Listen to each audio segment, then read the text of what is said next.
12ই ফেব্রুয়ারির নির্বাচনে এককভাবে 209টি আসন পেয়ে ইতিহাস গড়েছে বিএনপি। ব্যালট বিপ্লবের পর এখন সবার দৃষ্টি বঙ্গভবনের দিকে।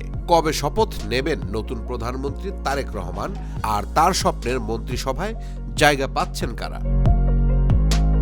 বিএনপির নীতি নির্ধারণী মহলে চলছে শেষ মুহূর্তের হিসাব নিকাশ। গুঞ্জন শোনা যাচ্ছে দলের ত্যাগী ও সিনিয়র নেতারাই থাকছেন গুরুত্বপূর্ণ মন্ত্রণালয়গুলোতে। তবে চমক হিসেবে থাকতে পারেন কয়েকজন টেকনোক্র্যাট মন্ত্রীও। সবচেয়ে বড় প্রশ্ন, স্বরাষ্ট্র মন্ত্রণালয় কে পাচ্ছেন? দলের মহাসচিব মির্জা ফখরুল ইসলাম আলমগীর কি স্বরাষ্ট্রের দায়িত্ব নেবেন, নাকি তাকে দেখা যাবে জাতীয় সংসদের স্পিকার হিসেবে?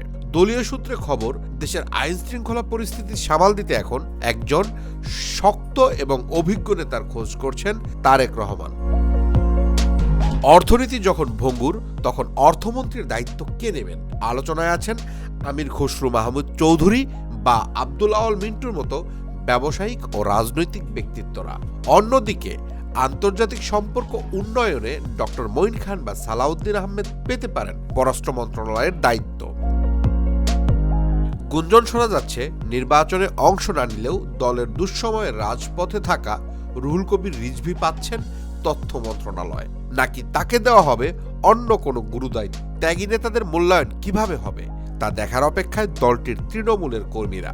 অন্যদিকে ৬৮টি আসন নিয়ে সংসদের প্রধান বিরোধী দলের আসনে বসছে জামায়াতে ইসলামী। বিরোধী দলীয় নেতা হিসেবে দেখা যেতে পারে ডাক্তার শফিকুর রহমানকে, আর নাহিদ ইসলামের এনসিপি থাকছে বিরোধী জোটের অন্যতম সঙ্গী হিসেবে। তবে শপথের পরই তারেক রহমানের সামনে অপেক্ষা করছে পাহাড় সমান চ্যালেঞ্জ। দ্রব্যমূল্য নিয়ন্ত্রণ, সিন্ডিকেট ভাঙা এবং প্রশাসনকে ঢেলে সাজানোই হবে নতুন সরকারের প্রথম কাজ। দর্শক, আপনি কাকে কোন মন্ত্রণালয়ের দায়িত্বে দেখতে চান?